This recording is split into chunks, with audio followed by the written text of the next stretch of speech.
जी सत श्री अकाल जी सारिਆਂ ਨੂੰ एक बार फिर तो स्वागत करते हैं ਤੁਹਾਡੇ अपने यूट्यूब चैनल स्टडी बज़र ਤੇ।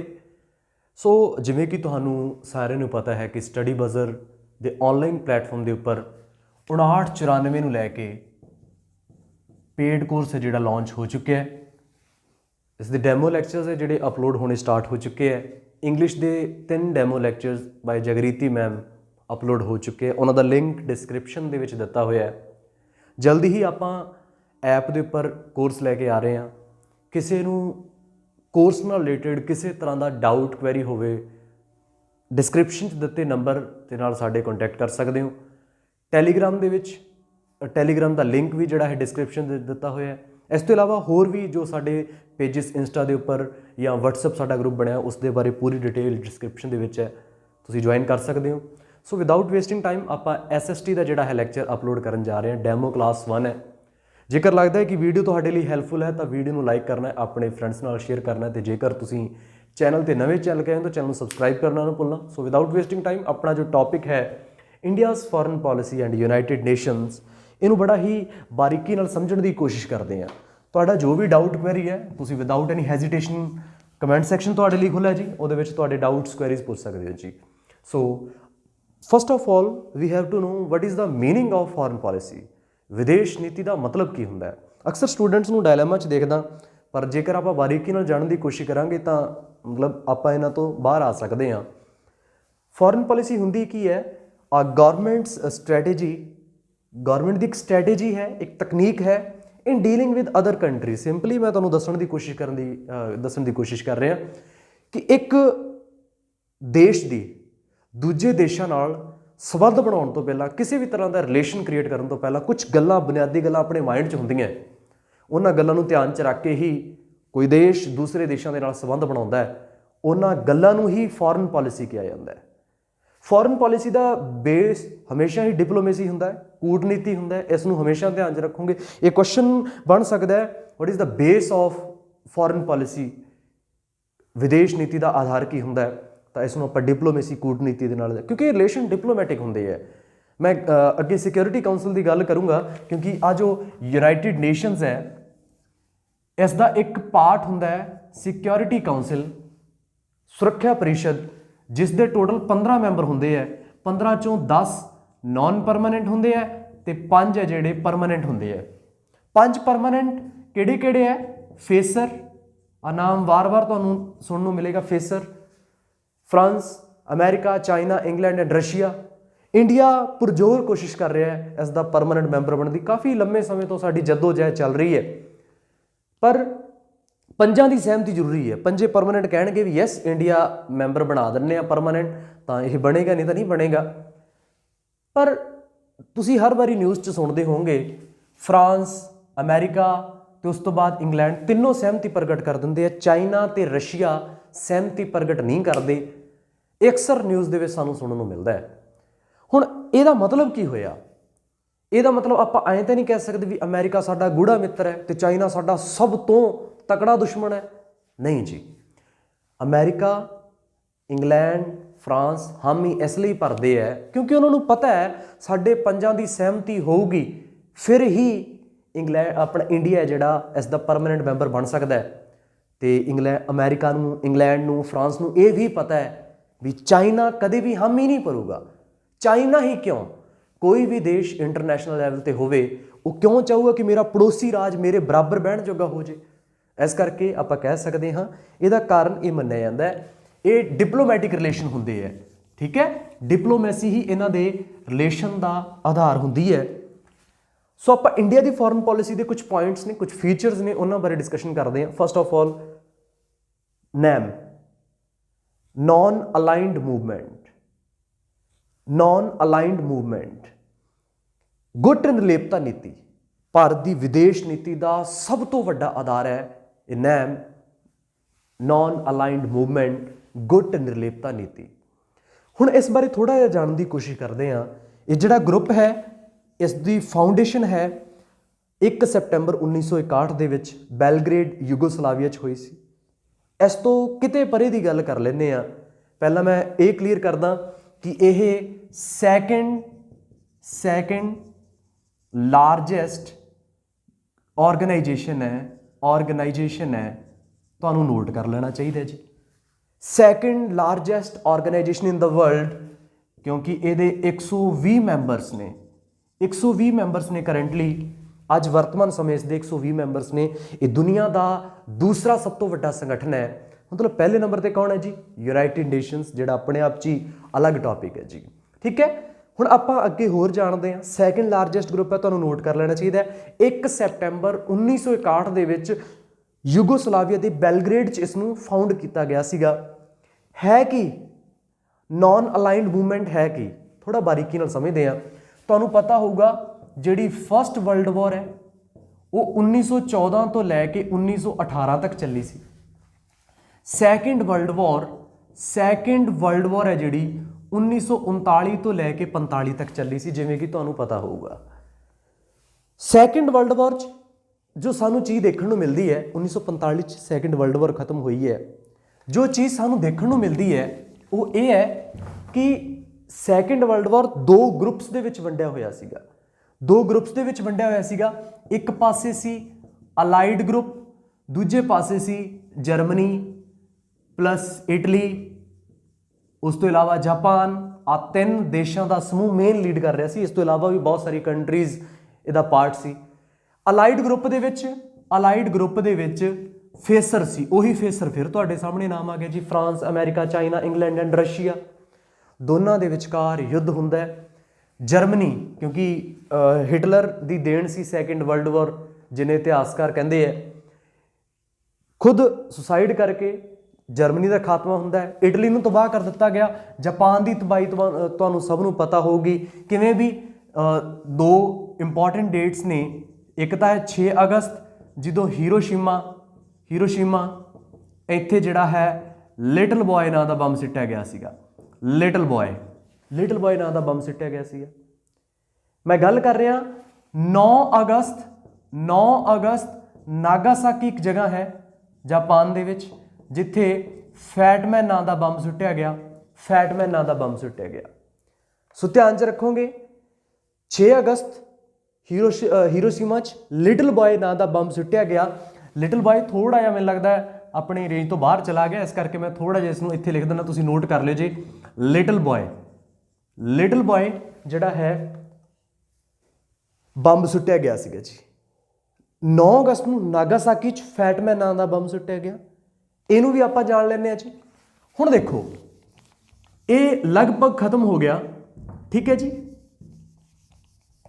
ਆਪਾਂ ਕੀ ਧਿਆਨ 'ਚ ਰੱਖਣਾ ਹੈ ਕਿ ਹੁਣ ਜਿਹੜਾ ਹੈ ਅਲਾਈਡ ਗਰੁੱਪ ਹੈ ਜਿਹੜਾ ਜੇਤੂ ਹੋ ਚੁੱਕਿਆ ਹੈ। ਇਸ ਤੋਂ ਬਾਅਦ ਨਾਲ ਦੀ ਨਾਲ ਕੋਲਡ ਵਾਰ ਚੱਲੀ ਸੀ। ਕੋਲਡ ਵਾਰ ਚੱਲਣ ਦਾ ਕਾਰਨ ਕੀ? ਕਿਉਂਕਿ ਫੇਸਰ ਤਾਂ ਜਿੱਤ ਚੁੱਕਿਆ ਸੀ, ਪਰੰਤੂ USSR ਤੇ ਅਮਰੀਕਾ ਦੇ 2 ਬਲਾਕ ਬਣ ਕੇ ਸਾਹਮਣੇ ਆ ਗਏ ਸੀਗੇ, ਕਿਉਂਕਿ 2 ਧਰੁਵੀ ਬਾਈਪੋਲਰ ਸਿਸਟਮ ਚੱਲਿਆ ਸੀ। USSR ਕਹਿੰਦਾ ਸੀ ਦੇਸ਼ ਦਾ, ਪੂਰੇ ਵਿਸ਼ਵ ਦਾ ਪਿਤਾਮਾ ਮੈਂ ਆ। ਅਮਰੀਕਾ ਕਹਿੰਦਾ ਸੀ ਪੂਰੇ ਵਿਸ਼ਵ ਦਾ ਪਿਤਾਮਾ ਮੈਂ ਆ। ਦੋਨਾਂ ਦੇ ਵਿਚਕਾਰ ਇੱਕ ਅਜੀਬ ਜੱਦੋ-ਜਹਿਦ ਚੱਲ ਰਹੀ ਸੀ। ਐਸੇ ਨੂੰ ਲੈ ਕੇ ਕੋਲਡ ਵਾਰ ਸ਼ੁਰੂ ਹੋਇਆ ਸੀਗਾ। ਕੋਲਡ ਵਾਰ ਦਾ ਸਮਾਂ ਧਿਆਨ 'ਚ ਰੱਖਿਓ ਜੇ। ਕੋਲਡ ਵਾਰ ਦਾ ਜਿਹੜਾ ਸਮਾਂ ਸੀ ਉਹ 1947 ਤੋਂ ਲੈ ਕੇ 91 ਤੱਕ ਦਾ ਸਮਾਂ ਸੀ। ਕੋਲਡ ਵਾਰ 2 ਗਰੁੱਪ ਸੀਗੇ, USSR ਬਲਾਕ, ਰਸ਼ੀਅਨ ਬਲਾਕ ਜਿਹਨੂੰ ਕਹਿ ਦਿੰਦੇ ਆਪਾਂ, ਇੱਕ ਪਾਸੇ ਅਮਰੀਕਨ ਬਲਾਕ ਸੀ। ਦੋਨਾਂ ਦੇ ਵਿਚਕਾਰ ਇੱਕ ਅਜੀਬ ਜੱਦੋ-ਜਹਿਦ ਚੱਲ ਰਹੀ ਸੀ। ਵਿਸ਼ਵ ਦਾ ਪਿਤਾਮਾ ਕੌਣ ਹੋਵੇਗਾ? ਆ ਬਾਈਪੋਲਰ ਸਿਸਟਮ ਤੋਂ ਯੂਨੀਪੋਲਰ ਸਿਸਟਮ ਬਣਾਉਣਾ ਸੀ। ਪੰਜਾਬੀ 'ਚ ਦੱਸਦਾ, ਆ 2 ਧਰੁਵੀ ਵਿਸ਼ਵ ਜਗਤ ਤੋਂ ਜਿਹੜਾ ਹੈ 1 ਧਰੁਵੀ ਰਾਸ਼ਟਰ ਬਣਾਉਣਾ ਸੀ। ਉਸ ਨੂੰ ਬਣਾਉਣ ਦੇ ਲਈ ਜੱਦੋ-ਜਹਿਦ ਚੱਲੀ ਸੀ। USSR ਦਾ ਜਿਹੜਾ ਆਰਮੀ ਬਲਾਕ ਸੀਗਾ ਉਹਦਾ ਨਾਮ ਸੀ ਵਾਰਸਾ ਪੈਕਟ। ਤੁਸੀਂ ਨਾਮ ਜ਼ਰੂਰ ਸੁਣਿਆ ਹੋਊਗਾ, ਵਾਰਸਾ ਪੈਕਟ। ਤੇ ਅਮਰੀਕਾ ਦੇ ਬਲਾਕ ਦਾ ਨਾਮ ਸੀ ਨਾਟੋ। ਜੇਕਰ ਤੁਸੀਂ USSR ਨੂੰ ਜੁਆਇਨ ਕਰਨਾ ਚਾਹੁੰਦੇ ਹੋ ਤਾਂ ਤੁਸੀਂ ਵਾਰਸਾ ਪੈਕਟ ਨੂੰ ਜੁਆਇਨ ਕਰੋਗੇ, ਇੱਥੋਂ ਦੇ ਆਰਮੀ ਬਲਾਕ ਨੂੰ। ਜੇਕਰ ਤੁਸੀਂ ਅਮਰੀਕਨ ਬਲਾਕ ਨੂੰ ਜੁਆਇਨ ਕਰਨਾ ਚਾਹੁੰਦੇ ਹੋ ਤਾਂ ਤੁਸੀਂ ਨਾਟੋ ਨੂੰ ਜੁਆਇਨ ਕਰੋਗੇ। ਤੇ ਉਸ ਸਮੇਂ ਇੰਡੀਆ ਨੇ ਜਿਹੜਾ ਵਿਚਕਾਰ ਦਾ ਰਸਤਾ ਚੁਣਿਆ ਸੀਗਾ। ਵੈਸੇ ਵੀ ਇੱਥੇ ਮੈਂ ਅੱਗੇ ਲਿਖਵਾਇਆ ਵੀ ਹੈ, ਇੰਡੀਆ ਨੂੰ ਰਿਪਰੈਜ਼ੈਂਟ ਕਰ ਰਹੇ ਸੀ ਪੰਡਿਤ ਜਵਾਹਰ ਲਾਲ ਨਹਿਰੂ ਜੀ।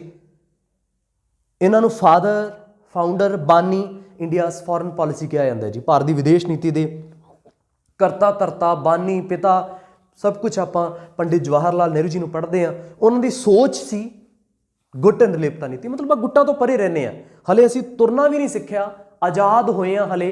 15 ਅਗਸਤ 1947 ਨੂੰ ਸਾਡੀ ਆਜ਼ਾਦੀ ਦਿਵਸ ਮਨਾਉਂਦੇ ਆਪਾਂ, ਉਧਰ 1947 'ਚ ਹੀ ਕੋਲਡ ਵਾਰ ਸ਼ੁਰੂ ਹੋ ਗਈ। ਅਸੀਂ ਹਜੇ ਗੁਲਾਮੀ ਦੀਆਂ ਜੰਜੀਰਾਂ 'ਚੋਂ ਬਾਹਰ ਹੀ ਨਿਕਲਿਆ ਤੇ ਅਸੀਂ ਕਿਸੇ ਵੀ ਆਰਮੀ ਬਲਾਕ ਦਾ ਹਿੱਸਾ ਨਹੀਂ ਬਣਨਾ ਚਾਹੁੰਦੇ।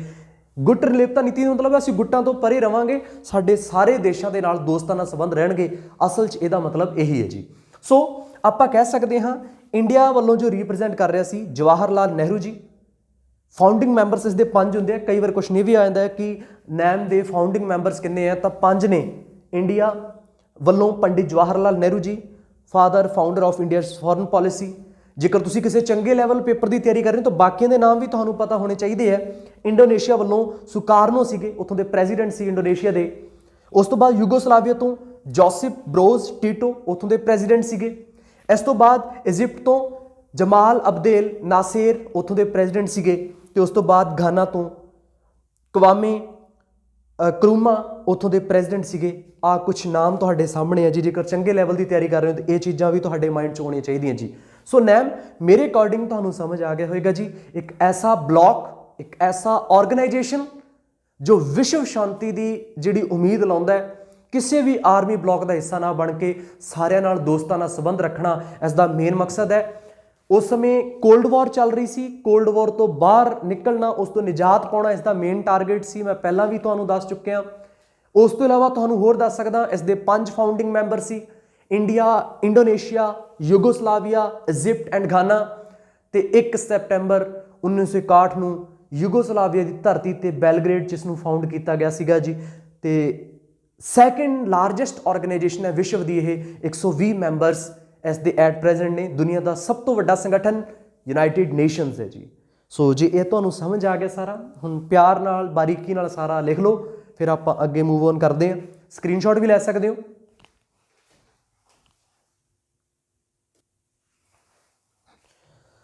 ਹਾਂਜੀ, ਸੋ ਸੈਕਿੰਡ ਪੁਆਇੰਟ ਵੱਲ ਮੂਵ ਕਰਦੇ ਹਾਂ।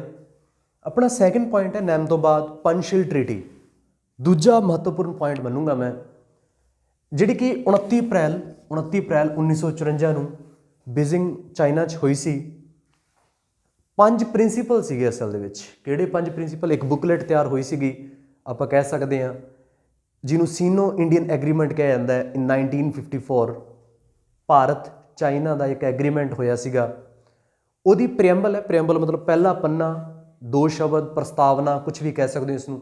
ਉਹਦੇ ਵਿੱਚ 5 ਪ੍ਰਿੰਸੀਪਲਸ ਐਡ ਹੈਗੇ ਆ। ਇੰਡੀਆ ਤੇ ਚਾਈਨਾ ਦੇ ਵਿਚਕਾਰ ਹੋਇਆ ਸੀ ਪੰਚਸ਼ੀਲ ਟ੍ਰੀਟੀ। ਕਿਹੜੇ 2 ਦੇਸ਼ਾਂ ਦੇ ਵਿਚਕਾਰ ਹੋਈ ਸੀ? ਭਾਰਤ ਅਤੇ ਚਾਈਨਾ ਦੇ ਵਿਚਕਾਰ ਹੋਈ ਸੀ। ਭਾਰਤ ਨੂੰ ਕੌਣ ਰਿਪਰੈਜ਼ੈਂਟ ਕਰ ਰਹੇ ਸੀ? ਪੰਡਿਤ ਜਵਾਹਰ ਲਾਲ ਨਹਿਰੂ। ਤੇ ਚਾਈਨਾ ਨੂੰ ਚਾਓ ਐਨ ਲਾਈ ਇਹ ਰਿਪਰੈਜ਼ੈਂਟ ਕਰ ਰਹੇ ਸੀਗੇ। ਹੁਣ ਦੇਖੋ ਇਹ 5 ਹੈ ਕਿਹੜੇ, ਆਪਾਂ ਇਹਨੂੰ ਸਮਝਣ ਦੀ ਕੋਸ਼ਿਸ਼ ਕਰਦੇ ਹਾਂ। ਇੰਨਾ ਕੋਈ ਪੁਆਇੰਟ ਇੰਨਾ ਇੰਪੋਰਟੈਂਟ ਹੈ ਨਹੀਂ। ਆ ਜਿਹੜੇ ਯਾਦ ਰੱਖਣ ਵਾਲੇ 5 ਪੁਆਇੰਟਸ, ਜਿਹੜੇ ਕੁਐਸਚਨ ਬਣਦੇ ਉੱਪਰ ਹੀ ਪਏ ਆ ਤੁਹਾਡੇ। ਇਹ ਟ੍ਰੀਟੀ ਕਦੋਂ ਹੋਈ ਸੀ? ਸਭ ਤੋਂ ਜ਼ਿਆਦਾ ਵਾਰ ਇਹੀ ਕੁਐਸਚਨ ਰਿਪੀਟ ਹੋਇਆ। 29 ਅਪ੍ਰੈਲ 1954 ਨੂੰ। ਕਿੱਥੇ ਹੋਈ ਸੀ? ਬੀਜਿੰਗ ਚਾਈਨਾ 'ਚ ਹੋਈ ਸੀਗੀ। ਕਿਹੜੇ 2 ਦੇਸ਼ਾਂ ਦੇ ਵਿਚਕਾਰ ਹੋਈ ਸੀ? ਭਾਰਤ ਤੇ ਚਾਈਨਾ ਦੇ ਵਿਚਕਾਰ ਹੋਈ ਸੀ। ਤੇ ਭਾਰਤ ਨੂੰ ਕੌਣ ਰਿਪਰੈਜ਼ੈਂਟ ਕਰ ਰਹੇ ਸੀ? ਪੰਡਿਤ ਜਵਾਹਰ ਲਾਲ ਨਹਿਰੂ ਤੇ ਚਾਓ ਐਨ ਲਾਈ ਸੀ, ਜਿਹੜੇ ਚਾਈਨਾ ਨੂੰ ਰਿਪਰੈਜ਼ੈਂਟ ਕਰ ਰਹੇ ਸੀ। 5 ਪ੍ਰਿੰਸੀਪਲਸ ਨੇ, ਸਿੰਪਲ ਨੇ। ਮੈਂ ਪੰਜਾਬੀ 'ਚ ਵੀ ਦੱਸ ਦਿੰਦਾ, ਜੇ ਕੋਈ ਲਿਖਣਾ ਚਾਹੁੰਦਾ ਤਾਂ ਨਾਲ ਲਿਖ ਸਕਦੇ ਹੋ। ਕੀ ਲਿਖਿਆ ਜੀ? Mutual respect for each others integrity and sovereignty. ਇੱਕ ਦੂਜੇ ਦੀ ਅਖੰਡਤਾ ਅਤੇ ਪ੍ਰਭੂਸੱਤਾ ਦੇ ਲਈ ਰਿਸਪੈਕਟ ਮਤਲਬ ਸਨਮਾਨ। ਦੂਸਰਾ ਪੁਆਇੰਟ ਹੈ ਮਿਊਚੁਅਲ ਨॉन ਇੰਟਰਫੇਰੈਂਸ ਇਨ ਈਚ ਅਦਰਸ ਇੰਟਰਨਲ ਅਫੇਅਰਸ। ਇੱਕ ਦੂਜੇ ਦੇ ਅੰਦਰੂਨੀ ਮਾਮਲਿਆਂ ਵਿੱਚ ਦਖਲ ਅੰਦਾਜ਼ੀ ਨਹੀਂ। ਤੀਸਰਾ ਪੁਆਇੰਟ ਹੈ equal and mutual benefit working relationship. ਇਹਨੂੰ ਮੈਂ ਸੌਖੇ ਤੌਰ 'ਤੇ ਸਮਝਾ ਦਿੰਦਾ। ਕੁਛ ਐਸੇ ਕੰਮ ਬਾਰੇ ਸੋਚਣਾ ਹੈ ਜਿਨ੍ਹਾਂ ਇੱਕ ਦੂਜੇ ਨੂੰ ਬੈਨੀਫਿਟ ਹੋਵੇ। ਦੋਨੇ ਦੇ ਬੈਨੀਫਿਟ ਦੀ ਗੱਲ ਹੋਣੀ ਚਾਹੀਦੀ ਹੈ, ਬਰਾਬਰ ਬੈਨੀਫਿਟ ਹੋਣਾ ਚਾਹੀਦਾ ਹੈ। ਮਿਊਚੁਅਲ ਨॉन ਐਗਰੈਸ਼ਨ, ਇੱਕ ਦੂਜੇ 'ਤੇ ਹਮਲਾ ਨਹੀਂ ਕੀਤਾ ਜਾਊਗਾ। ਪੀਸਫੁਲੀ ਕੋ ਐਗਜ਼ਿਸਟੈਂਸ। ਆ 5 ਪੁਆਇੰਟਸ ਨੇ, ਮਤਲਬ ਸ਼ਾਂਤਮਈ ਸਹਿ ਹੋਂਦ। ਜੇਕਰ ਭਾਰਤ ਦੇ ਲਾਗੇ ਚਾਈਨਾ, ਵੈਸੇ ਲੱਗਦਾ ਹੀ ਬਾਰਡਰ ਕੰਟਰੀ, ਆਪਣੀ ਨੇਬਰਿੰਗ ਕੰਟਰੀਜ਼ ਹੈ, ਬਾਰਡਰ ਸ਼ੇਅਰ ਕਰਦੇ ਆ। ਇੱਕ ਦੂਜੇ ਦੇ ਕੋਲ ਸ਼ਾਂਤਮਈ ਤਰੀਕੇ ਨਾਲ ਰਹਿਣਾ ਹੈ, ਠੀਕ ਹੈ। ਵੈਸੇ ਆ ਜਿਹੜਾ ਚੌਥਾ ਪੁਆਇੰਟ ਹੈ, ਕਿਤੇ ਨਾ ਕਿਤੇ ਤੁਹਾਨੂੰ ਪਤਾ ਹੈ ਸਭ ਨੂੰ ਵੀ ਇਹ ਤਾਂ ਟੁੱਟ ਹੀ ਚੁੱਕਿਆ, ਕਿਉਂਕਿ 1962 ਦੇ ਵਿੱਚ ਸੀਨੋ ਇੰਡੀਅਨ ਵਾਰ ਹੋ ਚੁੱਕੀ ਹੈ। ਸੀਨੋ ਇੰਡੀਅਨ ਵਾਰ ਮਤਲਬ ਭਾਰਤ ਤੇ ਚਾਈਨਾ ਦਾ ਯੁੱਧ ਹੋ ਚੁੱਕਿਆ, ਜਿਹਦੇ 'ਚ ਭਾਰਤ ਹਾਰਿਆ ਸੀ, ਚਾਈਨਾ ਜੇਤੂ ਰਿਹਾ ਸੀਗਾ। ਪਾਕਿਸਤਾਨ ਨਾਲ ਵੀ ਸਾਡੇ 2 ਯੁੱਧ ਹੋਏ ਆ ਜੀ। ਉਹ ਕਿਹੜੇ ਹੋਏ ਆ? 1965 ਐਂਡ 1971 ਅਸੀਂ 2 ਯੁੱਧ ਜਿਹੜੇ ਪਾਕਿਸਤਾਨ ਨਾਲ ਵੀ ਲੜੇ ਹੋਏ ਆ ਤੇ ਦੋਨੋਂ ਦੇ ਦੋਨੋਂ ਯੁੱਧ ਜਿਹੜੇ ਅਸੀਂ ਜੇਤੂ ਰਹੇ ਆ। ਤੁਹਾਡੇ ਚੋਂ ਕਿਸੇ ਦਾ ਸਵਾਲ ਹੋ ਸਕਦਾ ਹੈ ਵੀ ਅਸੀਂ 1999 ਵੀ ਪੜ੍ਹਿਆ, ਉਹ ਕਾਰਗਿਲ ਬੈਟਲ ਹੈ। ਬੈਟਲ ਤੇ ਵਾਰ ਦੇ ਵਿੱਚ ਫਰਕ ਹੁੰਦਾ, ਤੁਹਾਨੂੰ ਆਪਣੇ ਦਿਲੋਂ ਜਹਨ 'ਚ ਰੱਖਣਾ ਪਏਗਾ। ਮੇਰੇ ਅਕੋਰਡਿੰਗ ਆ ਜਿਹੜੇ 5 ਦੇ 5 ਪ੍ਰਿੰਸੀਪਲਸ ਤੁਹਾਨੂੰ ਜਿਹੜੇ ਸਮਝ ਆ ਗਏ ਹੋਣੇ ਆ, ਆਰਾਮ ਨਾਲ ਨੋਟ ਡਾਊਨ ਕਰ ਲਓ। ਮੈਂ ਸਾਈਡ ਤੇ ਹੋ ਜਾਣਾ, ਤੁਸੀਂ ਨੋਟ ਕਰ ਸਕਦੇ ਹੋ ਜੀ। ਯੈਸ, ਸਕਰੀਨਸ਼ਾਟ ਲੈਣਾ ਤਾਂ ਸਕਰੀਨਸ਼ਾਟ ਵੀ ਲੈ ਸਕਦੇ ਹੋ ਜੀ। ਹਾਂਜੀ, ਸੋ ਅਗਲੇ ਪੁਆਇੰਟ ਵੱਲ ਮੂਵ ਕਰਦੇ ਹਾਂ ਜੀ। ਆਪਣਾ 3rd ਪੁਆਇੰਟ ਹੈ friendly relationship with neighbouring countries. Bharat ਦੀ ਵਿਦੇਸ਼ ਨੀਤੀ ਕਹਿੰਦੀ ਹੈ ਕਿ ਅਸੀਂ ਆਪਣੇ ਜਿਹੜੇ ਵੀ ਪੜੋਸੀ ਦੇਸ਼ ਹੈ ਉਹਨਾਂ ਦੇ ਨਾਲ ਦੋਸਤਾਨਾ ਸੰਬੰਧ ਰੱਖਾਂਗੇ, ਪੜੋਸੀ ਰਾਜਾਂ ਦੇ ਨਾਲ ਦੋਸਤਾਨਾ ਸੰਬੰਧ। ਇਸ ਦੀ ਇੱਕ ਐਗਜ਼ਾਮਪਲ ਹੈ ਸਾਰਕ ਬਾਰੇ ਪੂਰਾ ਡਿਟੇਲ 'ਚ ਨੋਟ ਕਰ ਲੈਣਾ ਚਾਹੀਦਾ ਤੁਹਾਨੂੰ। ਕਿਵੇਂ? ਇਹ ਵੀ ਆਪਣੀ ਫੋਰਨ ਪੋਲਿਸੀ ਦਾ ਇੱਕ ਨਤੀਜਾ ਕਹਿ ਸਕਦੇ ਹੋ। ਸਾਰਕ ਦੀ ਫੁੱਲ ਫਾਰਮ ਹੈ south Asian association for regional cooperation. Punjabi 'ਚ ਨੋਟ ਕਰ ਸਕਦੇ ਹੋ ਖੇਤਰੀ ਸਹਿਯੋਗ ਲਈ ਦੱਖਣੀ ਏਸ਼ੀਆਈ ਸੰਗਠਨ। ਕਿਉਂਕਿ ਭਾਰਤ ਏਸ਼ੀਆ 'ਚ ਆਉਂਦਾ, ਪਹਿਲੀ ਗੱਲ ਤਾਂ ਸਦਨ ਪਾਰਟ 'ਚ ਰਹਿ ਜਾਂਦਾ, ਇਸ ਕਰਕੇ ਆਪਾਂ ਸਾਊਥ ਏਸ਼ੀਅਨ ਗਰੁੱਪ ਕਹਾਂਗੇ। ਹੁਣ ਇਹਦੇ ਬਾਰੇ ਕਿਹੜੀ ਗੱਲਾਂ ਧਿਆਨ 'ਚ ਰੱਖਣੀਆਂ ਪੈਣੀਆਂ। ਸਾਰਕ ਫਾਊਂਡ ਕਦੋਂ ਹੋਇਆ ਸੀ ਜੀ? 8 ਦਸੰਬਰ 1985। ਮੈਂ ਫਿਰ ਰਿਪੀਟ ਕਰ ਰਿਹਾ, ਸਾਰਕ ਦੀ ਫਾਊਂਡੇਸ਼ਨ ਕਦੋਂ ਹੋਈ ਹੈ? 8 ਦਸੰਬਰ 1985 ਨੂੰ। ਢਾਕਾ ਜਿਹੜੀ ਕਿ ਬੰਗਲਾਦੇਸ਼ ਦੀ ਕੈਪੀਟਲ, ਉੱਥੇ ਫਾਊਂਡ ਹੋਇਆ ਸੀ।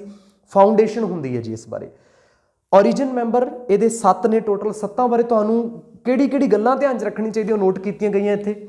ਇੰਡੀਆ, ਕੈਪੀਟਲ ਕਿਹੜੀ ਹੈ ਜੀ? ਨਿਊ ਦਿੱਲੀ। ਕਰੰਸੀ ਕਿਹੜੀ ਹੈ? ਰੁਪੀ। ਪਾਕਿਸਤਾਨ ਫਾਊਂਡਿੰਗ ਮੈਂਬਰ ਹੈ, ਇਸਲਾਮਾਬਾਦ ਇੱਥੋਂ ਦੀ ਕੈਪੀਟਲ ਹੈ। ਪਾਕਿਸਤਾਨੀ ਰੁਪੀ ਇੱਥੋਂ ਦੀ ਕਰੰਸੀ ਹੈ ਜੀ। ਨੇਪਾਲ ਪੜੋਸੀ ਰਾਜ, ਕਾਠਮਾਂਡੂ ਇੱਥੋਂ ਦੀ ਕੈਪੀਟਲ ਹੈ। ਕਾਠਮਾਂਡੂ ਤੋਂ ਯਾਦ ਰੱਖਿਓ, ਜੇ ਪੁੱਛਿਆ ਜਾ ਸਕਦਾ ਸਾਰਕ ਦਾ ਸੈਕਟਰੀਏਟ ਕਿੱਥੇ ਹੈ, ਹੈੱਡਕੁਆਟਰ ਕਿੱਥੇ ਹੈ, ਸਕੱਤਰੇਤ ਕਿੱਥੇ ਹੈ, ਤਾਂ ਕਾਠਮਾਂਡੂ 'ਚ, ਨੇਪਾਲ 'ਚ ਰਹਿ ਜਾਂਦਾ ਜੀ। ਕਰੰਸੀ ਇੱਥੋਂ ਦੀ ਨੇਪਾਲ ਦੀ ਨੇਪਾਲੀ ਰੁਪੀ। ਭੂਟਾਨ ਕੈਪੀਟਲ ਹੈ ਥਿੰਪੂ। ਗਲਤਰਮ ਜਿਹੜੀ ਇੱਥੋਂ ਦੀ ਕਰੰਸੀ ਹੈ, ਐਨ ਸਾਇਲੈਂਟ ਰਹੇਗਾ। 5ਵਾਂ ਪੁਆਇੰਟ ਹੈ ਜੀ ਬੰਗਲਾਦੇਸ਼, ਕੈਪੀਟਲ ਹੈ ਢਾਕਾ। ਉਸ ਤੋਂ ਬਾਅਦ ਕਰੰਸੀ ਇੱਥੋਂ ਦੀ ਟਕਾ। ਸ਼੍ਰੀਲੰਕਾ, ਸ਼੍ਰੀ ਜੈਵਰਧਨੇਪੁਰੇ ਕੋਟੇ ਇੱਥੋਂ ਦੀ ਕਰੰਸੀ ਹੈ, ਆਪਣੇ ਕੈਪੀਟਲ ਹੈ। ਤੁਸੀਂ ਪੜ੍ਹਿਆ ਹੋਊਗਾ ਕੋਲੰਬੋ, ਪਰ ਅੱਜ ਜਿਹੜੀ ਨਵੀਂ ਸਾਨੂੰ ਕੈਪੀਟਲ ਦੇਖਣ ਨੂੰ ਮਿਲਦੀ ਹੈ ਸ਼੍ਰੀ ਜੈਵਰਧਨੇਪੁਰੇ ਕੋਟੇ, ਇੱਥੋਂ ਦੀ ਜਿਹੜੀ ਕੈਪੀਟਲ ਹੈ। ਕਰੰਸੀ ਹੈ ਸ਼੍ਰੀਲੰਕਨ ਰੁਪੀ। ਮਾਲਦੀਵਸ, ਕੈਪੀਟਲ ਹੈ ਮਾਲੇ। ਮਾਲਦੀਵੀਅਨ ਰੁਫਈਆ ਇੱਥੋਂ ਦੀ ਜਿਹੜੀ ਕਰੰਸੀ ਹੈ ਜੀ। ਆ 7 ਫਾਊਂਡਿੰਗ ਮੈਂਬਰਸ ਨੇ ਜੀ। ਮੈਂ ਫਿਰ ਰਿਪੀਟ ਕਰ ਦਿੰਦਾ ਜੀ। ਇੰਡੀਆ ਇਹਦੇ ਨਾਲ ਲੱਗਦਾ, ਆਪਾਂ ਨੂੰ ਪਾਕਿਸਤਾਨ ਪਤਾ ਹੋਣਾ ਚਾਹੀਦਾ ਹੈ। ਨੇਪਾਲ, ਭੂਟਾਨ 4 ਦੇਸ਼ ਹੋ ਜਾਂਦੇ ਆ ਜੀ। ਬੰਗਲਾਦੇਸ਼ ਆਪਣਾ ਪੜੋਸੀ ਰਾਜ ਹੈ ਜਿਹਦੇ ਨਾਲ ਅਸੀਂ ਸਭ ਤੋਂ ਜ਼ਿਆਦਾ ਬਾਉਂਡਰੀ ਸ਼ੇਅਰ ਕਰਦੇ ਹਾਂ, 4096 ਕਿਲੋਮੀਟਰ। ਸ਼੍ਰੀਲੰਕਾ ਪੈਰਾਂ 'ਚ ਰਹਿ ਜਾਂਦਾ, ਸਦਰਨ ਪਾਰਟ ਵੱਲ। ਮਾਲਦੀਵਸ, ਇਹ ਜਿਹੜੇ 7 ਫਾਊਂਡਿੰਗ ਮੈਂਬਰਸ ਨੇ। ਬਟ ਕਰੰਟਲੀ ਪੁੱਛਿਆ ਜਾਵੇ ਅੱਜ ਵਰਤਮਾਨ ਸਮੇਂ ਸਾਰਕ ਦੇ ਕੁੱਲ ਕਿੰਨੇ ਮੈਂਬਰਸ ਹੈ, ਤਾਂ 8 ਮੈਂਬਰਸ ਹੈ ਜੀ। ਸਾਰਕ ਦੇ ਕੁੱਲ ਕਿੰਨੇ ਮੈਂਬਰ ਹੈ ਜੀ? 8। ਹੁਣ 8ਵੇਂ ਮੈਂਬਰ ਤੋਂ ਕਈ ਤਰ੍ਹਾਂ ਦੇ ਕੁਐਸਚਨ ਬਣੇ ਜਾ ਸਕਦੇ ਆ। 8ਵਾਂ ਮੈਂਬਰ ਹੈ ਕਿਹੜਾ? ਕਿਹਨੂੰ ਮੈਂਬਰਸ਼ਿਪ ਮਿਲੀ ਹੈ? ਅਫਗਾਨਿਸਤਾਨ ਨੂੰ ਜੀ। ਉਹ ਫਿਰ 3 ਗੱਲਾਂ ਰਿਪੀਟ ਕਰ ਲੈਂਦੇ ਆ ਜੀ। ਅਫਗਾਨਿਸਤਾਨ 8th ਮੈਂਬਰ ਹੈ। ਕੈਪੀਟਲ ਕਿਹੜੀ ਹੈ ਜੀ? ਕਾਬੁਲ, ਜਿੱਥੋਂ ਬਾਬਰ ਚੱਲ ਕੇ ਆਇਆ ਸੀ। ਉਸ ਤੋਂ ਬਾਅਦ ਅਫਗਾਨੀ ਇੱਥੋਂ ਦੀ ਕਰੰਸੀ ਹੈ। ਅਫਗਾਨੀ ਇੱਥੋਂ ਦੀ ਕਰੰਸੀ ਹੈ। 2005 ਦੇ ਵਿੱਚ 13th ਸਮਿਟ ਹੋਇਆ ਸੀ ਢਾਕਾ ਦੇ ਵਿੱਚ, ਜਿਹੜੀ ਕਿ ਬੰਗਲਾਦੇਸ਼ ਦੀ ਕੈਪੀਟਲ ਹੈ। ਉੱਥੇ ਇਸ ਨੂੰ ਮੈਂਬਰਸ਼ਿਪ ਮਿਲੀ ਸੀ। ਕੁਐਸਚਨ ਆ ਸਕਦਾ ਹੈ ਬੰਗਲਾਦੇਸ਼ ਨੂੰ ਅਫਗਾਨਿਸਤਾਨ ਨੂੰ ਮੈਂਬਰਸ਼ਿਪ ਕਦੋਂ ਮਿਲੀ ਸੀ? 2005 ਦੇ ਵਿੱਚ, ਜਿਹੜਾ 13ਵਾਂ ਸੰਮੇਲਨ ਹੋਇਆ ਸੀ ਬੰਗਲਾਦੇਸ਼ ਦੀ ਕੈਪੀਟਲ ਢਾਕਾ ਦੇ ਵਿੱਚ, ਉੱਥੇ ਇਸ ਨੂੰ ਜਿਹੜੀ ਮੈਂਬਰਸ਼ਿਪ ਮਿਲਦੀ ਹੈ। 2007 ਦੇ ਵਿੱਚ 14th ਸਮਿਟ ਹੋਇਆ ਨਿਊ ਦਿੱਲੀ ਦੇ ਵਿੱਚ, ਉੱਥੇ ਇਸ ਨੇ ਪਹਿਲੀ ਵਾਰ ਆਪਣੀ ਪ੍ਰੈਜ਼ੈਂਸ ਹੈ ਜਿਹੜੀ ਸ਼ੋਅ ਕੀਤੀ ਸੀ। ਕੁਐਸਚਨ ਬਣ ਗਏ 8th ਮੈਂਬਰ ਤੋਂ ਕਿਹੜੇ ਕੁਐਸਚਨ ਬਣ ਸਕਦੇ ਆ? ਕੁਐਸਚਨ ਬਣ ਸਕਦਾ ਹੈ ਅੱਜ ਤੱਕ ਕਿੰਨੇ ਸਮਿਟ ਹੋ ਚੁੱਕੇ ਆ? 18 ਸਮਿਟ ਹੋਏ ਆ ਵੀ। 18ਵਾਂ ਜਿਹੜਾ ਸਮਿਟ ਸੀਗਾ ਉਹ ਕਾਠਮਾਂਡੂ 'ਚ ਹੋਇਆ ਸੀ ਜੀ। ਕਾਠਮਾਂਡੂ 'ਚ ਹੋਇਆ ਸੀ, ਨੇਪਾਲ ਦੀ ਕੈਪੀਟਲ ਹੈ। 2014 ਦੇ ਵਿੱਚ ਹੋਇਆ ਸੀਗਾ ਜੀ। 2014 ਦੇ ਵਿੱਚ ਹੈ। ਨੇਪਾਲ ਦੀ ਕੈਪੀਟਲ ਕਾਠਮਾਂਡੂ 'ਚ ਹੋਇਆ ਸੀ, ਜਿਹੜੀ ਕਿ ਸੈਕਟਰੀਏਟ ਵੀ ਹੈ, ਹੈੱਡਕੁਆਟਰ ਵੀ ਹੈ ਕਿਹਦਾ ਵੀ, ਸਾਰਕ ਦਾ। 19th ਸਮਿਟ ਹੈ ਜਿਹੜਾ ਉਹ ਕੈਂਸਲ ਕਰ ਦਿੱਤਾ ਗਿਆ ਸੀਗਾ, ਕੈਂਸਲਡ, ਇਹ ਹੋਇਆ ਹੀ ਨਹੀਂ। 2016 ਚ ਹੋਣਾ ਸੀਗਾ ਨਵੰਬਰ ਦੇ ਵਿੱਚ। ਕਿੱਥੇ ਹੋਣਾ ਸੀਗਾ? ਇਸਲਾਮਾਬਾਦ ਚ ਹੋਣਾ ਸੀਗਾ ਵੀ, ਇਸਲਾਮਾਬਾਦ ਵਿੱਚ ਹੋਣਾ ਸੀ 2016 ਦੇ ਵਿੱਚ, ਨਵੰਬਰ ਦੇ ਵਿੱਚ ਹੋਣਾ ਸੀਗਾ। ਇਸਲਾਮਾਬਾਦ ਪਾਕਿਸਤਾਨ ਦੀ ਕੈਪੀਟਲ ਹੈ ਜੀ, ਪਾਕਿਸਤਾਨ ਦੀ ਕੈਪੀਟਲ ਹੈ। ਇੰਡੀਆ ਨੇ ਆਪਣੀ ਇਨਵੋਲਵਮੈਂਟ ਦੇਣ 'ਚ ਇੱਥੋਂ ਜਿਹੜਾ ਇਨਵੋਲਵਮੈਂਟ ਦੇਣ ਤੋਂ ਮਨਾ ਕਰਤਾ ਸੀ। ਕਾਰਨ ਕੀ ਸੀਗਾ? ਉਰੀ ਹਮਲਾ ਹੋਇਆ ਸੀਗਾ, ਉਰੀ ਅਟੈਕ ਹੋਇਆ ਸੀ। ਜੇ ਤੁਹਾਨੂੰ ਥੋੜਾ ਬਹੁਤ ਯਾਦ ਹੈ ਤਾਂ ਉਰੀ ਅਟੈਕ ਕਦੋਂ ਹੋਇਆ ਸੀਗਾ ਜੀ? 18 ਸੈਪਟੈਂਬਰ 2016 ਦੇ ਵਿੱਚ ਹੋਇਆ ਸੀਗਾ ਜੀ, ਜਦੋਂ ਆਪਣੇ ਕੁੱਲ 19 ਜਵਾਨ ਹੈ ਜਿਹੜੇ ਸ਼ਹੀਦ ਹੋਏ ਸੀਗੇ। 4 ਟੈਰਰਿਸਟ ਵੀ ਇਹਦੇ 'ਚ ਮਾਰੇ ਗਏ ਸੀ ਵੈਸੇ, ਪਰ ਆਪਣੇ ਜਵਾਨ ਕਿੰਨੇ ਸ਼ਹੀਦ ਹੋ ਗਏ ਸੀ? 19। ਉਸੇ ਸਦਕਾ ਇੰਡੀਆ ਨੇ ਇਸਲਾਮਾਬਾਦ 'ਚ ਹੋਣ ਵਾਲੇ 19th ਸਮਿਟ ਆਫ ਸਾਰਕ ਦੇ ਜਿਹੜੇ 19ਵੇਂ ਸੰਮੇਲਨ 'ਚ ਆਪਣੀ ਭਾਗੀਦਾਰੀ ਦੇਣ ਤੋਂ ਮਨਾ ਕਰਤਾ ਸੀਗਾ। ਤੇ ਸਾਰਕ ਦਾ ਰੂਲ ਹੈ, ਕਿਸੇ ਵੀ ਸਮਿਟ ਦੇ ਵਿੱਚ ਇੱਕ ਵੀ ਮੈਂਬਰ ਆਉਣ ਤੋਂ ਮਨਾ ਕਰ ਦਿੰਦਾ ਹੈ ਤਾਂ ਉਹ ਸਮਿਟ ਪੋਸਟਪੋਨ ਹੋ ਜਾਂਦਾ ਹੈ। ਇੰਡੀਆ ਨੇ ਜਾਣ ਤੋਂ ਮਨਾ ਕਰਤਾ, ਪੋਸਟਪੋਨ ਹੋਣਾ ਲਾਜ਼ਮੀ ਸੀਗਾ, ਤੇ ਇੰਨਾ ਕੁ ਪੋਸਟਪੋਨ ਹੋ ਚੁੱਕਿਆ ਵੀ ਅੱਜ ਆਪਾਂ 2022 ਦੇ ਵਿੱਚ ਵੀਡੀਓ ਬਣਾ ਰਹੇ ਹਾਂ, ਹਾਲੇ ਤੱਕ ਇਸ ਦਾ ਸਮਿਟ ਨਹੀਂ ਹੋਇਆ। ਅੱਜ 8 ਸਾਲ ਹੋ ਚੁੱਕੇ ਇਸ ਦੇ ਸਮਿਟ ਹੋਏ ਨੂੰ, ਹਾਲੇ ਤੱਕ ਤਾਂ ਸਮਿਟ ਜਿਹੜਾ ਹੋਇਆ ਨਹੀਂ। ਅੱਗੇ ਜੋ ਹੋਏਗਾ ਉਦੋਂ ਬਾਅਦ ਦੀ ਗੱਲ ਕਰ ਰਹੇ ਹਾਂ। ਅੱਜ ਦੀ ਘੜੀ ਵਿੱਚ ਜਿਹੜੇ ਟੋਟਲ 18 ਸਮਿਟ ਹੋ ਚੁੱਕੇ ਜੀ। ਮੈਨੂੰ ਲੱਗਦਾ ਸਾਰਕ ਬਾਰੇ ਪੂਰਾ ਡਿਟੇਲ ਦੇ ਵਿੱਚ ਤੁਸੀਂ ਜਾਣ ਚੁੱਕੇ ਹੋ। ਛੋਟੀ ਛੋਟੀ ਗੱਲਾਂ ਨੇ, ਬਾਰੀਕੀ ਨਾਲ ਲਿਖਣ ਵਾਲੀਆਂ, ਤੁਸੀਂ ਬਾਰੀਕੀ ਨਾਲ ਨੋਟ ਕਰਦੇ ਜਾਓ। ਇਹ ਸਾਰੀਆਂ ਗੱਲਾਂ ਤੁਹਾਡੇ ਐਗਜ਼ਾਮ 'ਚ ਦੇਖਣ ਨੂੰ ਮਿਲ ਸਕਦੀਆਂ, ਸੋ ਨੋਟ ਕਰੋ। ਆਪਾਂ ਅੱਗੇ ਨੈਕਸਟ ਪੁਆਇੰਟ ਵੱਲ ਮੂਵ ਕਰਾਂਗੇ। ਹਾਂਜੀ, ਇੰਡੀਆ ਦੀ ਜਿਹੜੀ ਫੋਰਨ ਪੋਲਿਸੀ ਹੈ ਉਹਦੇ 3 ਵੱਡੇ ਪੁਆਇੰਟਸ ਹੋ ਚੁੱਕੇ ਆ, ਮੇਨ ਪੁਆਇੰਟਸ। ਹੁਣ ਛੋਟੇ ਛੋਟੇ ਬਾਰੀਕੀ ਨਾਲ ਕੁਝ ਫੈਕਟ ਸਮਝਣ ਵਾਲੇ ਹੈ ਜਿੱਥੋਂ ਕਦੇ ਕੁਐਸਚਨ ਬਣ ਸਕਦਾ ਹੈ।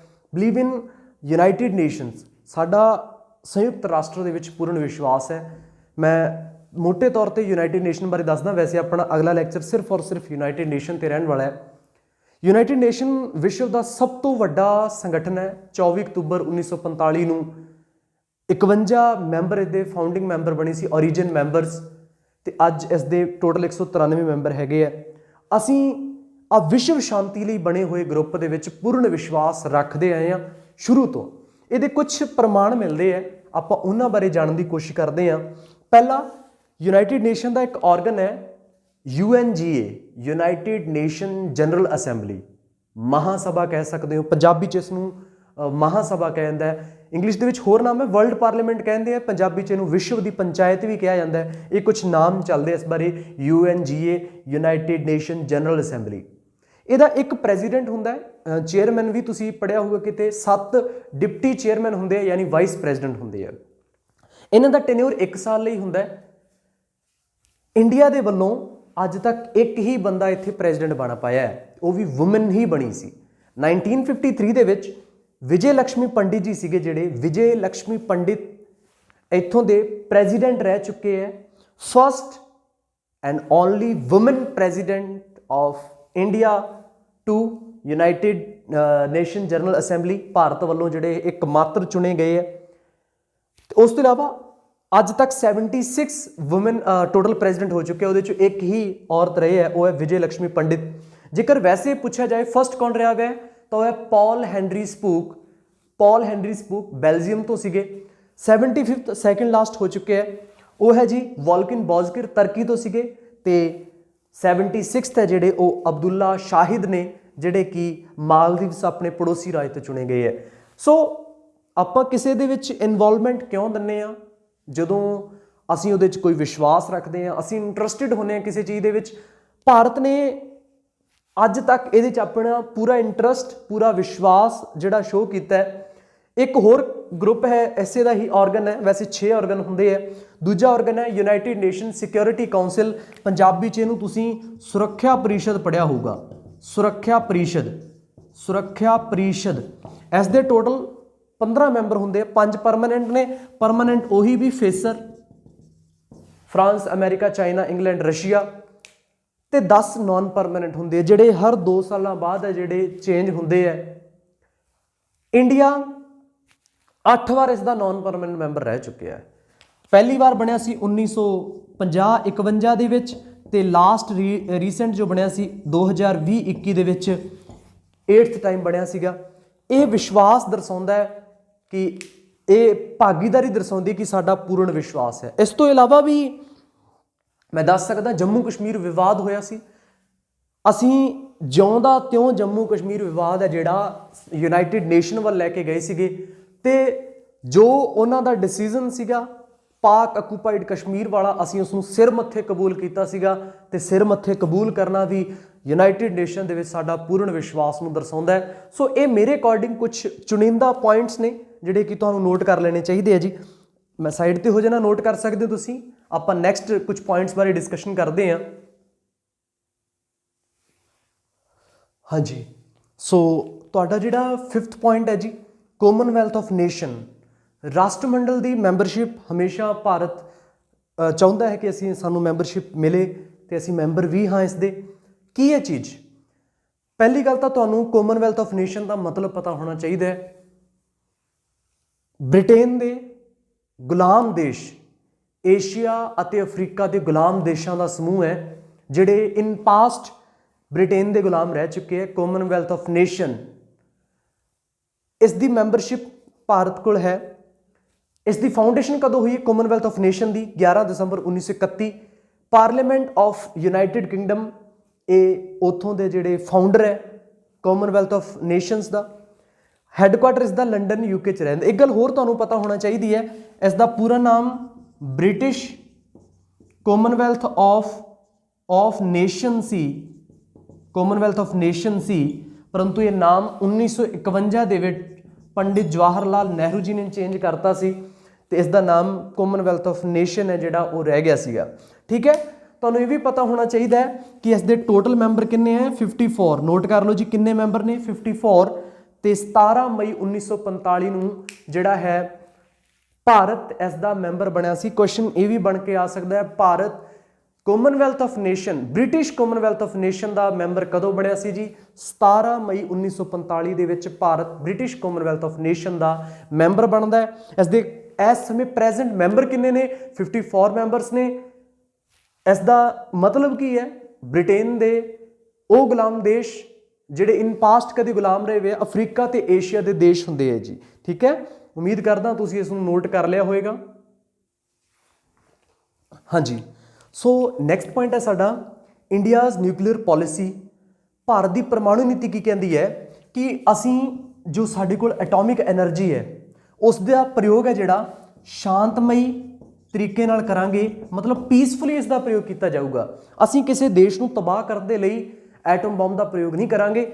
ਦੇਖੋ 1974 ਦੇ ਵਿੱਚ ਪਰਮਾਣੂ ਪਰੀਖਣ ਹੋਇਆ ਸੀਗਾ, ਨਿਊਕਲੀਅਰ ਐਕਸਪੈਰੀਮੈਂਟ ਹੋਇਆ ਸੀ ਜਿਸ ਦਾ ਨਾਮ ਰੱਖਿਆ ਗਿਆ ਸੀਗਾ ਸਮਾਈਲਿੰਗ ਬੁੱਧਾ। ਪੋਖਰਨ ਰਾਜਸਥਾਨ 'ਚ ਰਹਿੰਦਾ, ਉੱਥੇ ਹੋਇਆ ਸੀਗਾ ਜੀ। ਇੰਡੀਅਨ ਨੈਸ਼ਨਲ ਕਾਂਗਰਸ ਯਾਨੀ ਇੰਦਰਾ ਗਾਂਧੀ ਦੀ ਉਸ ਸਮੇਂ ਸਰਕਾਰ ਸੀ, ਉਸ ਸਮੇਂ ਇਹ ਐਕਸਪੈਰੀਮੈਂਟ ਕਰਵਾਇਆ ਗਿਆ ਸੀਗਾ ਜੀ। ਉਸ ਤੋਂ ਬਾਅਦ 1998 ਦੇ ਵਿੱਚ ਆਪਰੇਸ਼ਨ ਸ਼ਕਤੀ ਦੇ ਨਾਮ ਤੋਂ ਪੋਖਰਨ ਦੇ ਵਿੱਚ ਹੀ ਰਾਜਸਥਾਨ 'ਚ ਹੋਇਆ ਸੀ, BJP ਦੁਆਰਾ ਕਰਵਾਇਆ ਗਿਆ ਸੀ। ਅਟਲ ਬਿਹਾਰੀ ਵਾਜਪਾਈ ਉਸ ਸਮੇਂ PM ਸੀ ਤੇ ਜਿਨ੍ਹਾਂ ਨੂੰ ਆਪਾਂ ਮਿਸਾਈਲ ਮੈਨ ਕਹਿ ਦਿੰਦੇ ਹਾਂ, ਡਾਕਟਰ APJ ਅਬਦੁਲ ਕਲਾਮ, ਉਹਨਾਂ ਦੇ ਯਤਨਾਂ ਸਦਕਾ ਇਹ ਆਪਣਾ ਪ੍ਰੀਖਣ ਹੈ ਜਿਹੜਾ ਸਫਲ ਹੋਇਆ ਸੀ। ਕੁਐਸਚਨ ਇੱਥੋਂ ਵੀ ਬਣ ਕੇ ਆ ਸਕਦੇ ਆ ਜੀ, ਉਸ ਦਾ ਨਾਮ ਕੀ ਰੱਖਿਆ ਗਿਆ ਸੀਗਾ, ਕਦੋਂ ਹੋਇਆ ਸੀ 1998 ਦੇ ਵਿੱਚ, ਉਸ ਸਮੇਂ PM ਕੌਣ ਸੀ, ਇਹ ਗੱਲਾਂ ਤੁਹਾਨੂੰ ਪਤਾ ਹੋਣੀਆਂ ਚਾਹੀਦੀਆਂ ਜੀ। ਉਸ ਤੋਂ ਇਲਾਵਾ ਕੁਝ ਬੇਸਿਕ ਪੁਆਇੰਟਸ ਨੇ।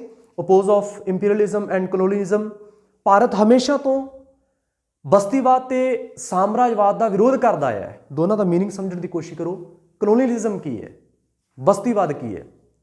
ਜਦੋਂ ਇੱਕ ਗਰੁੱਪ ਆਫ ਪੀਪਲ ਜਾਂ ਕੁਝ ਲੋਕ, ਇੱਕ ਵਿਅਕਤੀ ਜਾਂ ਇੱਕ ਕੰਪਨੀ ਜਾਂ ਇੱਕ ਦੇਸ਼ ਆਪਣੇ ਖੇਤਰ ਨੂੰ ਛੱਡ ਕੇ ਕਿਸੇ ਦੂਸਰੇ ਦੇਸ਼ ਦੇ ਵਿੱਚ ਜਾ ਕੇ ਆਪਣਾ ਬਿਜ਼ਨਸ ਵਪਾਰ ਸ਼ੁਰੂ ਕਰੇ ਤੇ ਹੌਲੀ ਹੌਲੀ ਉੱਥੋਂ ਦੀ ਜਿਹੜੇ ਰਾਜਨੀਤਿਕ ਸੱਤਾ ਨੂੰ ਹਥਿਆਲੇ, ਇਸ ਨੂੰ ਕਹਿ ਦਿੰਦੇ ਆ ਜੀ ਕਲੋਨੀਅਲਿਜ਼ਮ। ਤੇ ਭਾਰਤ ਖੁਦ ਇਸ ਦਾ ਜਿਹੜਾ ਸ਼ਿਕਾਰ ਹੋਇਆ ਤੇ ਭਾਰਤ ਇਸ ਦਾ ਸਮਰਥਨ ਕਿਉਂ ਕਰੂਗਾ? ਸਾਮਰਾਜਵਾਦ ਹੁੰਦਾ, ਇੰਪੀਰੀਅਲਿਜ਼ਮ ਹੁੰਦਾ ਆਪਣੀ ਹੱਦਾਂ ਦੇ ਵਿੱਚ ਚੇਂਜ ਕਰਨਾ, ਉਹਨੂੰ ਵਧਾਉਂਦੇ ਜਾਣਾ, ਤੇ ਭਾਰਤ ਸ਼ੁਰੂ ਤੋਂ ਹੀ ਇਸ ਦਾ ਵਿਰੋਧ ਕਰਦਾ ਹੈ ਕਿਉਂਕਿ ਭਾਰਤ ਨੇ ਇਸ ਚੀਜ਼ ਦੀ ਮਾਰ ਝੱਲੀ ਹੈ। ਦੈਟਸ ਵਾਈ ਅਸੀਂ ਕਲੋਨੀਅਲਿਜ਼ਮ ਤੇ ਇੰਪੀਰੀਅਲਿਜ਼ਮ ਯਾਨੀ ਬਸਤੀਵਾਦ ਤੇ ਸਾਮਰਾਜਵਾਦ ਦਾ ਵਿਰੋਧ ਕਰਦੇ ਆਏ ਹਾਂ। ਕਾਰਨ ਤੁਹਾਡੇ ਸਾਹਮਣੇ ਹੈ ਜੀ। ਸਪੋਰਟ ਟੂ ਡਿਸਆਰਮਮੈਂਟ, ਅਸੀਂ ਨਿਸ਼ਸਤਰੀਕਰਨ ਦਾ ਜਿਹੜਾ ਵਿਰੋਧ ਕਰਦੇ ਆਏ ਹਾਂ, ਨਿਸ਼ਸਤਰੀਕਰਨ ਦਾ ਸਮਰਥਨ ਦਿੰਦੇ ਆਏ ਹਾਂ। ਕਾਰਨ क्योंकि ਜਿਹੜੇ ਸ਼ਸਤਰ ਹੁੰਦੇ ਆ, ਵੈਪਨਸ ਹੁੰਦੇ ਆ, ਉਹ ਕਿਤੇ ਨਾ ਕਿਤੇ ਜਿਹੜੀ ਪੀਸ ਹੁੰਦੀ ਹੈ ਉਹਨੂੰ ਹਾਨੀ ਪਹੁੰਚਾਉਂਦੇ ਆ ਤੇ ਭਾਰਤ ਨਿਸ਼ਸਤਰੀਕਰਨ ਦਾ ਸਮਰਥਨ ਕਰਦਾ ਹੈ। ਐਗਜ਼ਾਮਪਲ ਵੀ ਦੇ ਦਿੰਦਾ, CTBT ਨਾਂ ਦੀ ਇੱਕ ਟ੍ਰੀਟੀ ਹੋਈ ਸੀ, ਭਾਰਤ ਨੇ ਉਹਦੇ ਵਿੱਚ ਸਾਈਨ ਕਰਨ ਤੋਂ ਮਨਾ ਕਰਤਾ ਸੀ ਕਿਉਂਕਿ ਇਹਦੇ ਵਿੱਚ ਇਹ ਕਿਹਾ ਗਿਆ ਸੀਗਾ ਜਿਹੜੇ 5 ਮੈਂਬਰਸ ਨੇ, 5 ਪਰਮਨੈਂਟ ਮੈਂਬਰ, ਫੇਸਰ ਉਹੀ ਫਿਰ ਨਾਮ ਤੁਹਾਡੇ ਸਾਹਮਣੇ ਆ ਜਾਂਦੇ ਆ, ਸਿਰਫ ਉਹੀ ਵੈਪਨਸ ਰੱਖ ਸਕਦੇ ਆ ਤੇ ਭਾਰਤ ਨੇ ਇਸ ਦੇ ਵਿੱਚ ਇਨਵੋਲਵਮੈਂਟ ਦੇਣ ਤੋਂ, ਸਿਗਨੇਚਰ ਕਰਨ ਤੋਂ ਜਿਹੜਾ ਮਨਾ ਕਰਤਾ ਸੀ। ਸੋ ਇਹ ਭਾਰਤ ਦੀ ਫੋਰਨ ਪਾਲਿਸੀ ਹੈ। ਮੈਨੂੰ ਨਹੀਂ ਲੱਗਦਾ ਇਸ ਤੋਂ ਬਾਹਰ ਕੋਈ ਕੁਐਸਚਨ ਹੋਏਗਾ, ਪਰ ਫਿਰ ਵੀ ਤੁਹਾਡੇ ਨਾਲ MCQ ਸਾਂਝੇ ਕੀਤੇ ਜਾਣਗੇ, ਬਹੁਤ ਸਾਰੇ ਡਾਊਟਸ, ਕੁਐਰੀਜ਼ ਤੁਹਾਡੇ ਉੱਥੋਂ ਦੂਰ ਹੋ ਜਾਣਗੇ, ਅਲੱਗ-ਅਲੱਗ ਤਰੀਕਾ ਪਤਾ ਲੱਗੇਗਾ ਵੀ ਕਿਸ ਤਰੀਕੇ ਨਾਲ ਕੁਐਸਚਨ ਬਣ ਕੇ ਆ ਸਕਦਾ ਹੈ। ਕੱਲ ਦਾ ਜੋ ਆਪਣਾ ਸੈਕਿੰਡ ਡੈਮੋ ਕਲਾਸ ਰਹਿਣ ਵਾਲੀ ਹੈ SST ਦੀ, 5994 ਨੂੰ ਟਾਰਗੇਟ ਬਣਾ ਕੇ, ਉਹ ਸਿਰਫ ਔਰ ਸਿਰਫ ਯੂਨਾਈਟਿਡ ਨੇਸ਼ਨ ਤੇ ਰਹਿਣ ਵਾਲੀ ਹੈ। 35 ਤੋਂ 40 ਮਿੰਟ ਦਾ ਲੈਕਚਰ ਰਹੇਗਾ, ਤੁਸੀਂ ਉਸ ਲੈਕਚਰ ਨੂੰ ਨੋਟ ਕਰਨਾ ਹੈ ਤੇ ਦੇਖੋ ਜੋ ਮਨਸੂਬਾ ਲੈ ਕੇ ਤੁਸੀਂ ਸਟੱਡੀ ਬਜ਼ਰ ਨੂੰ ਜੁਆਇਨ ਕਰਨਾ ਚਾਹੁੰਦੇ ਹੋ, ਉਹ ਮਨਸੂਬੇ ਤੁਹਾਡੇ ਪੂਰੇ ਹੋ ਸਕਦੇ ਕਿ ਨਹੀਂ ਹੋ ਸਕਦੇ। ਸੋ ਮੇਰੇ ਅਕੋਰਡਿੰਗ ਮੈਂ ਜਿੰਨਾ ਵਧੀਆ ਤੁਹਾਡੇ ਲਈ ਕਰ ਸਕਦਾ ਸੀ ਉਹ ਕਰਨ ਦੀ ਕੋਸ਼ਿਸ਼ ਕੀਤੀ ਹੈ। ਜੇਕਰ ਵੀਡੀਓ ਚੰਗੀ ਲੱਗੀ ਹੈ, ਵੀਡੀਓ ਨੂੰ ਲਾਈਕ ਕਰਨਾ ਹੈ, ਆਪਣੇ ਫਰੈਂਡਸ ਨਾਲ ਵੀ ਸ਼ੇਅਰ ਕਰੋ। ਜੇਕਰ ਤੁਹਾਡੀ ਇਸ ਚੈਨਲ ਤੇ ਫਸਟ ਵਿਜ਼ਿਟ ਹੈ, ਚੈਨਲ ਨੂੰ ਸਬਸਕ੍ਰਾਈਬ ਕਰੋ ਤੇ ਨਾਲ ਹੀ ਜੋ ਬੈਲ ਆਈਕਨ ਹੈ ਇਸ ਨੂੰ ਪ੍ਰੈਸ ਕਰਨਾ ਨਾ ਭੁੱਲਣਾ ਤਾਂ ਕਿ ਜੋ ਵੀ ਫਰਦਰ ਨੋਟੀਫਿਕੇਸ਼ਨ ਤੁਹਾਡੇ ਤੱਕ ਪਹੁੰਚ ਸਕੇ ਜੀ। ਸੋ ਵੀਡੀਓ ਨੂੰ ਅੰਤ ਤੱਕ ਦੇਖਣ ਦੇ ਲਈ ਬਹੁਤ ਬਹੁਤ ਸ਼ੁਕਰੀਆ, ਧੰਨਵਾਦ, ਬਹੁਤ ਬਹੁਤ ਪਿਆਰ ਜੀ।